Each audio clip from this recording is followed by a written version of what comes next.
It's hard to breathe, but that's alright. Hush.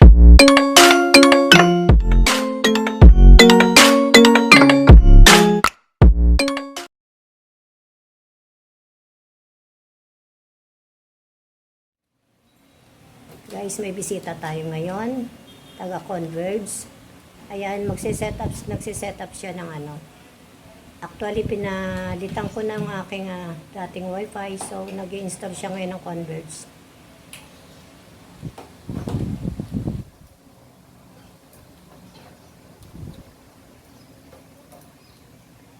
I hope na sana mas malakas siya or hindi na ako makonsumi. Kasi every time na lang nagre-reklamo ako sa anak ko na ganito, ganon, at loading ng loading. Sana wag siya magaya na after 3 months or 2 months malakas, then after that wala na, bye bye na. Sell by contract din baka ang ang pag nag-ano dyan bago magpapalit ng pagaya ng mga globe. Yes po, 2 years contract po. 2 years. Katulad din pala ni more than 3 years ko na itong gamit.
Halos pareho rin pala ng modem ng isa.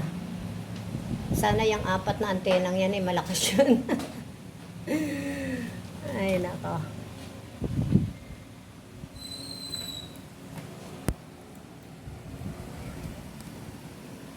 So ayan.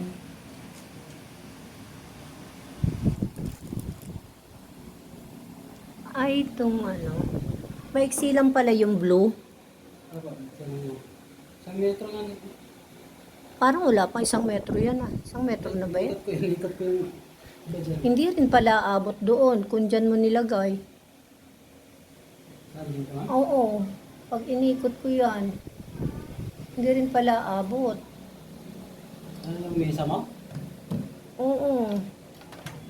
Hindi. Pag nilagay ko sa dulo. Hindi naaabot yun. Ito yun, tanggalin mo. Matatanggal din. Kaya nga, yun ang ibig ko sabihin kanina. Hindi rin pala magagalaw ang aking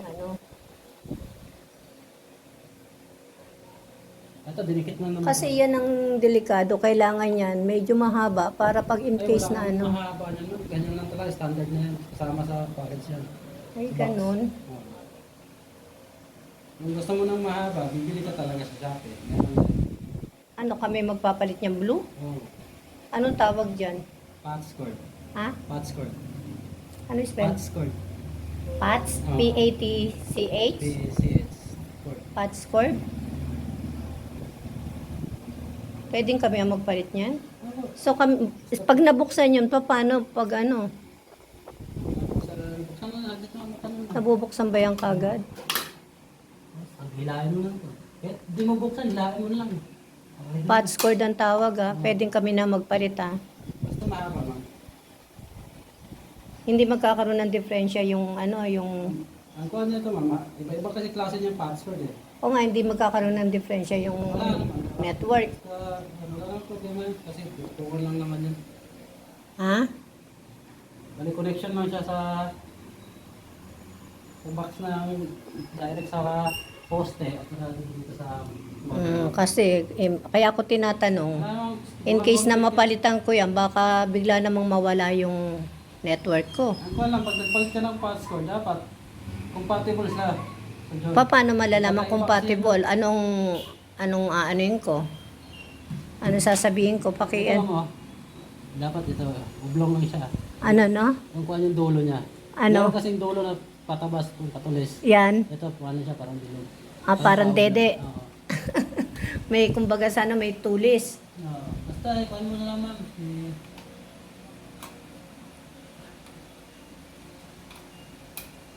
May screenshot ko sa'yo ng Oo, klase ng password. Sige, screenshot mo ha, para in case na ano. Kasi, syempre mag-ano ko ng palilipat-lipat ko, mahirapan ako niyan.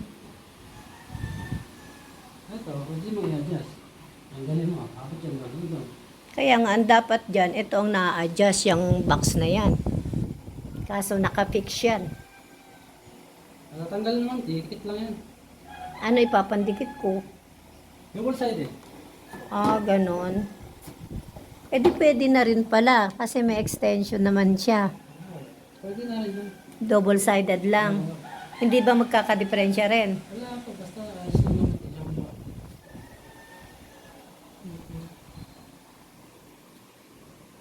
So, mamaya pakipasok dito sa aking computer yung ano ha. Mamaya Naman, kung, pwede mo siyang tanggalin mo lang ito. Oo nga. In case na okay na, ano mo na lang dito sa computer, anak ko na bahala mag-ano sa change password. Di ba mag-change password Hindi na na? po, pag wired, hindi na mag-change password, diretso na yan. Hindi, kami kasi gusto namin safe. Oo. 3 to 5 days ma'am, bago kayo magpalit. Ganon? Hindi kayo talaga. Pwedeng pakiano na rin sa mga sipik o para ano. Bakit ganun 3 to 5 days? Bakit ang globe after ng ano, pwede na namin change Minsan password? kasi bumabagsak yung connection niya. Ganon? Oo. Kasi yung serial nun, yung password yun, nandun pa kasi sa, pinaprocess pa yun. 3 to 5 days pa. Oo, sabit lang naman yan ma'am, hindi na nakabot isang buwan. Kaya nga, kaya lang naman kasi nagpapalit ng password for safetyness, di ba? At saka, di rin mo makakagad yun ito. Sige guys, mamaya. Application kasi na sa hack. Pilit, meron yung application. Hack. Mamaya tutuloy na natin ang pag in case na na-install na at nag-okay na. At hihintayin pa natin to mga after an hour yata. Yan sabi mo sir, no? Ayan, kaya guys, see you guys. Meron pa tong part 2 siguro. Mamaya natin ibibidyo ang ating mahal na bisita. Ayan si Sir, hi naman po. Ayan. Maraming salamat po. See you guys. Thank you. And sa mga hindi pa nakasubscribe, just watch the video, like, subscribe, and notification bell all. And if you have time, leave a comment. Thank you so much guys. Bye-bye.